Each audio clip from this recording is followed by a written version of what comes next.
Entonces ahora pasamos a emplatar y al plato. Tenemos un poquito de la reducción de nécora de base.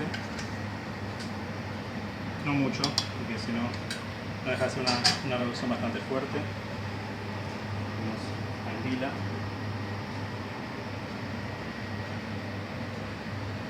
Puntitos del alioli de Jaliza.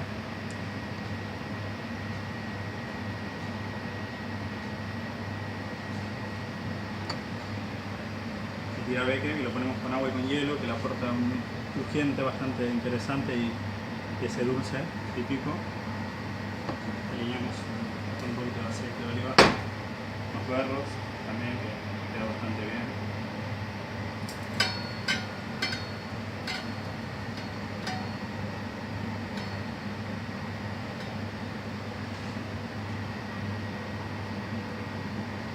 Agregamos un poquito de ralladura de lima